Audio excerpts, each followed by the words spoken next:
السلام علیکم ورحمۃ اللہ تعالی وبرکاتہ۔ امید کرتے ہیں کہ تمام حضرات خیریت سے ہوں گے۔ اللہ کریم کی بارگاہ میں دعا ہے کہ اللہ کریم آپ کو دونوں جہان کی نعمتیں عطا فرمائے، سلامتی تندرستی عطا فرمائے۔ کل ہم نے بتائے تھے نماز کے واجبات۔ آج ہم اس میں کچھ تفصیل کرنا چاہتے ہیں۔ آپ کو بتایا تھا کہ قرات کے بعد متصلاً رکوع کرنا واجب ہے، یعنی قرات کے فوراً بعد رکوع کرنا واجب ہے۔ حضرات رکوع کے بعد سجدہ کرنا واجب ہے، لیکن رکوع میں انسان گیا، رکوع سے اٹھتے ہوئے بہت سے حضرات کی یہ عادت اور قبیح عادت کہا جائے گا ہوتی ہے کہ رکوع کیا اور پورے کھڑے نہ ہوئے، اس سے پہلے ہی سجدے میں چلے گئے۔ تو حضرات تعدیل ارکان جو ہے وہ نہیں پایا گیا، یعنی کم سے کم 5-7 سیکنڈ رکوع سے سیدھا کھڑا ہونا ہے، بالکل سکون کے ساتھ رکوع سے آپ سیدھے کھڑے ہو جائیں، اس کے بعد سجدے میں جائیں۔ اور اگر آپ رکوع سے سیدھے کھڑے نہیں ہوئے اور یوں ہی سجدے میں چلے گئے، اور بہت سے لوگوں کی عادت ہوتی ہے کہ رکوع میں ہوتے ہیں اور پاجامہ یا پینٹ سمیٹتے ہوئے یوں ہی ذرا سے اوپر کو ہوتے ہیں اور چلے جاتے ہیں، کمر بھی ان کی پورے طور پر سیدھی نہیں ہوتی، سر بھی بالکل سیدھا نہیں ہوتا، جبکہ سر، پیٹھ اور ٹانگیں بالکل ایک دم سیدھی ہو جائیں، اس کے بعد آپ اطمینان کے ساتھ سجدے میں جائیں۔ اگر آپ رکوع سے یوں ہی بغیر سیدھے ہوئے، سر کو پورا سیدھا کیے ہوئے، کمر کو پورا سیدھا کیے ہوئے 5-7 سیکنڈ رکے ہوئے بغیر ڈائریکٹ میں سجدے میں چلے گئے، تو حضرات گرامی سیدھا کھڑا ہونا رکوع سے یہ بھی واجب ہے۔ لہذا اس کا اکثر لوگ یعنی 80% لوگ خیال نہیں رکھتے اور یوں ہی جلد بازی میں رکوع سے سجدے میں چلے جاتے ہیں، تو حضرات گرامی یہ واجب چھوٹ جاتا ہے۔ اس لیے جب آپ نماز پڑھ رہے ہیں، رکوع واجب ہے، تو تعدیل ارکان میں سیدھا کھڑا ہونا بھی ہے۔ اطمینان کے ساتھ آپ سیدھے کھڑے ہو جائیے تاکہ 5-7 سیکنڈ آپ کھڑے رہیں۔ جب سیدھا ہوں گے تو 2-4-5-7 سیکنڈ تو لگ ہی جائیں گے، اس میں حضرات گرامی سیدھا کھڑا ہونا یہ آپ کا جو واجب چھوٹ رہا ہے چھوٹے گا نہیں۔ لیکن میں نے بھی دیکھا ہے، میرا بھی تجربہ ہے، زیادہ تر لوگوں کو یہی دیکھا جاتا ہے، کچھ بچے بھی ایسی کرتے ہیں، نوجوان بھی ایسی کرتے ہیں، اور بزرگوں اپنی عادت ڈال لیتے ہیں۔ بالخصوص نوجوانوں سے، بچوں سے اور بزرگوں سے گزارش ہے کہ اس قبیح عادت کو، بری عادت کو چھوڑیے اور پورا رکوع سے کھڑا ہوئیے، اور کپڑا سمیٹنے کی عادت بھی چھوڑیے۔ حضرات ایسے ہی جلسہ ہے، یعنی پہلا سجدہ کیا، اس کے بعد بیٹھنا ہے، جلسہ کرنا ہے، لیکن ہوتا کیا ہے، اس میں بھی 80% لوگ، اکثر و بیشتر لوگ جو ہیں غلطی کرتے ہیں۔ پہلا سجدہ کیا تو امام صاحب کے پیچھے ہیں تو سکون سے کر لیا، کیونکہ امام صاحب بیٹھیں گے تو مقتدی حضرات بھی بیٹھیں گے، لیکن جب اپنی نماز پڑھتے ہیں تو یہی ہوتا ہے زیادہ تر کہ پہلا سجدہ کیا اور فوراً جو ہے ابھی ہاتھ صحیح انداز میں رانوں پر، ٹانگوں پر نہیں رکھے تھے، کمر بالکل سیدھی اور سر سیدھا نہیں ہوا تھا، اس سے پہلے ہی دوسرے سجدے میں چلے جاتے ہیں، تب حضرات جلسہ نہیں ہوا۔ جلسے کا مطلب ہے دونوں سجدوں کے درمیان سیدھا بیٹھنا، اور یہ سیدھا بیٹھنا جو ہے یہ واجب ہے۔ جب مصلی نے، نمازی نے پہلا سجدہ کیا اور دونوں سجدوں کے درمیان سیدھا نہ بیٹھا، 5-7 سیکنڈ نہ رکا، تو اور ابھی سر سیدھا نہیں ہوا، کمر سیدھی نہیں ہوئی بالکل، اس سے پہلے ہی ابھی ہاتھ ٹانگوں رانوں پر نہیں آئے، اس سے پہلے ہی یوں ہی کھینچتے ہوئے ہاتھ دوبارہ سے سجدے میں لے گیا، تب بھی حضرات یہ جلسہ نہیں ہوا، یعنی دونوں سجدوں کے درمیان سیدھا بیٹھنا نہیں ہوا، اور جب سیدھا بیٹھنا نہیں پایا گیا تو آپ کا واجب چھوٹ گیا، حالانکہ ہوا دھوکے میں ہی، کیونکہ آپ کرتے چلے آ رہے ہیں ایسا۔ اگر امام صاحب نے کبھی تقریر میں بتایا بھی مسجد کے اندر تو اس پر توجہ نہیں دی کہ کیا جلسہ ہے، کیا تعدیل ارکان ہے۔ اس لحاظ سے اگر آپ کو معلوم ہوتا کہ جلسہ واجب ہے، یعنی سیدھا بیٹھنا واجب ہے، تو آپ دھوکے میں ہوا، سہو ہوا، آپ سجدہ سہو کر لیتے تو آپ کی نماز ہو جاتی۔ لیکن اب آپ نے جب جلسہ کیا ہی نہیں اور یوں ہی سلام پھیر دیا، چاہے وہ 2 رکعت والی نماز ہو یا 4 رکعت والی نماز ہو، تو اس نماز کا اعادہ کرنا، لوٹانا واجب ہو گیا۔ لہذا واجب کی ترک میں جو سہو سے ہو، سجدہ سہو سے کام چل جاتا ہے۔ تو حضرات جلسے کا اور طمانینت تعدیل ارکان کا، یعنی رکوع سے سیدھا کھڑا ہونے کا پورے طور پر خیال رکھیے۔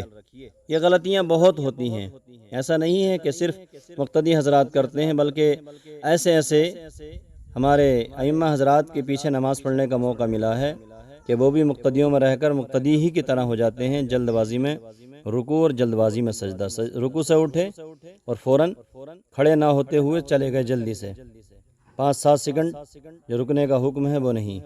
ایسے ہی جلسہ کہ کھٹ سے اللہ اکبر اور اللہ اکبر، جب اللہ اکبر کہا اور پھر اللہ اکبر کہہ دیا، ملا دیا فوراً، تو یہ جلسہ کہاں ہوا؟ اللہ اکبر، اب سکون سے بیٹھ گیا انسان، اتنی دیر میں اب دوبارہ سے کہہ دے پلٹ کر اللہ اکبر دوسرے سجدے کے لیے۔ تو یہی طریقہ صحیح ہے اور یہی واجب نہ چھوٹنے کا طریقہ ہے۔ اس لیے ہمیں اپنی اصلاح بھی کرنا ہے۔ میں بھی ایک امام ہوں، آپ جیسا خاکسار گناہگار ہوں، مجھ سے بھی یہ غلطی ہو سکتی ہے، لیکن خیال رکھا جائے کہ یہ غلطی بار بار نہ ہو، ورنہ جس نماز کو آپ نماز سمجھ رہے ہیں واجب نہ ہونے کی بنیاد پر وہ نماز آپ کی خراب ہو گئی۔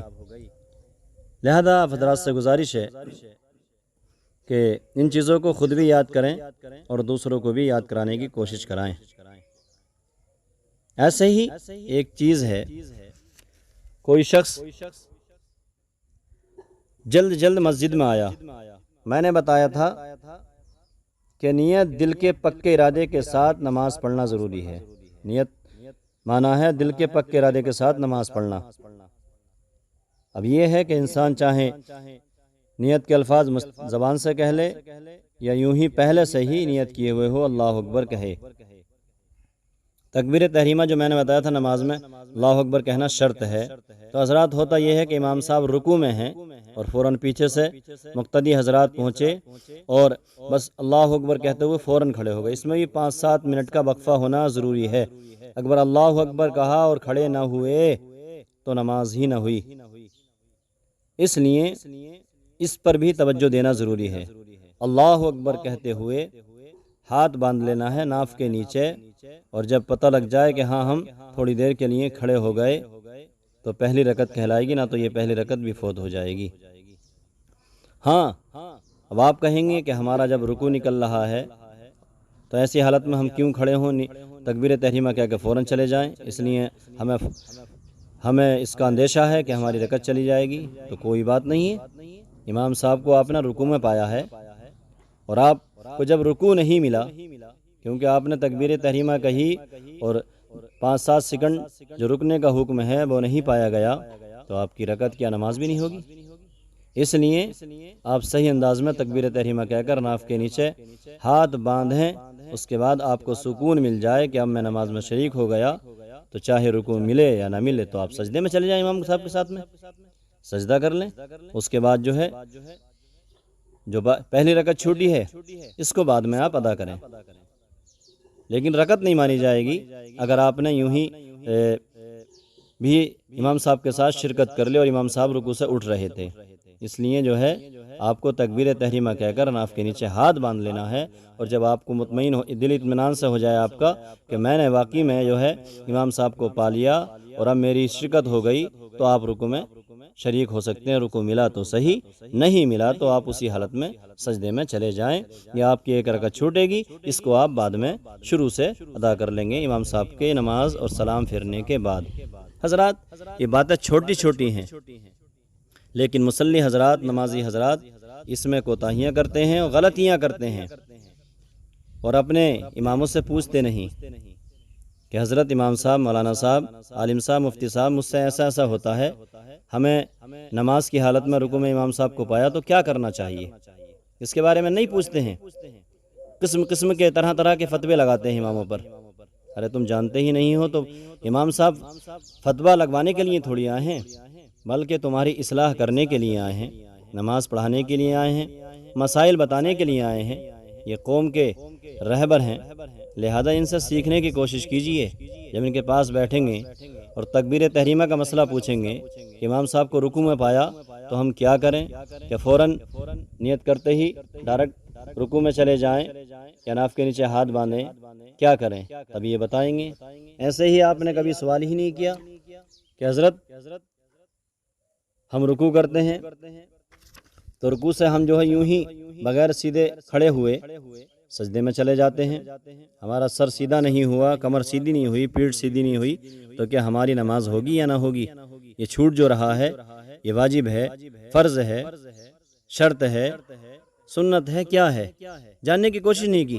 اگر آپ جاننے کی کوشش کریں گے تو امام صاحب کے اگر یاد بھی نہیں ہوگا تو الحمدللہ ہمارے ائمہ حضرات کے پاس کتابیں موجود ہوتی ہیں، اور اب تو انٹرنیٹ کا دور ہے، موبائل کا دور ہے، اگر معلوم نہیں بھی ہے یا کتاب میں نہیں مل رہا ہے تو کسی بھی مفتی سے، کسی بھی عالم اور فاضل صاحب سے وہ سمپرک کر لیتے ہیں، رابطہ کرنے کے بعد آپ کو بتا سکتے ہیں۔ ضروری نہیں ہے کہ وقتی طور پر فوراً وقت پر جو ہے جواب دیا جائے، بعد میں بھی جواب دیا جا سکتا ہے، لیکن آپ پوچھیں تو، جب آپ پوچھیں گے تبھی تو وہ جواب دیں گے۔ ایسے ہی آپ نے کبھی پوچھا بھی نہیں کہ جلسہ کیا کا مطلب کیا ہے؟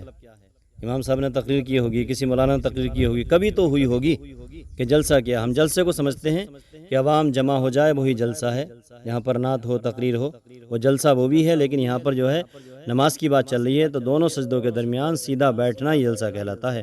اس لیے امام صاحب سے پوچھئے کہ یہ غلطی کیسے ختم ہوگی، تو آپ پوچھیں گے تو وہ بتائیں گے انشاءاللہ، اور آپ کی نماز بھی صحیح ہو جائے گی اور آپ کی اصلاح بھی ہو جائے گی، اور امام صاحب کو بھی یا مولانا صاحب، مفتی صاحب کو بھی مطالعہ کرنے کا موقع ملے گا۔ جب مقتدی حضرات پوچھیں گے تو امام حضرات محنت کریں گے، مقتدی حضرات نہیں پوچھیں گے تو وہ اپنا کام کرتے رہیں گے، اور آپ حضرات کی نماز یوں ہی خراب ہوتی رہے گی۔ لہذا پیارے بچوں، میرے نوجوان بھائیوں اور بزرگوں، آپ سے گزارش ہے کہ آپ رکوع سے سیدھا اٹھیے اور دونوں سجدوں کے درمیان مکمل طور پر بیٹھ جائیے، تاکہ آپ کا واجب نہ چھوٹے اور آپ جس نماز کو پڑھ رہے ہیں وہ رب کی بارگاہ میں مکمل طور پر صحیح ہو جائے، ورنہ ایسا نہ ہو کہ واجبات چھوٹتے رہیں، شرائط نماز چھوٹتے رہیں یا فرائض چھوٹتے رہیں، اور آپ حضرات نماز سمجھیں اس کو، اور ایسی نماز نہیں ہے، بلکہ حضرات گرامی وہی نماز ہمارے اور آپ کے لیے وبال جان بن جائے گا۔ اس لیے نماز کو نماز کے طریقے سے ادا کیجیے۔ پروردگار عالم کی پاک بارگاہ میں دعا ہے کہ مولا قدیر مجھے بھی ان باتوں پر عمل کی توفیق عطا فرمائے، اور آپ سب کو بھی عمل کی توفیق عطا فرمائے۔ اگر آپ کو کوئی بات سمجھ میں نہ آئے یا میرے بیان کرنے میں کوئی بھی خامی واقع ہوئی ہو اور آپ کی نظر میں آئے تو آپ اصلاح کے طور پر مجھ سے رابطہ کر سکتے ہیں۔ السلام علیکم ورحمۃ اللہ تعالی وبرکاتہ۔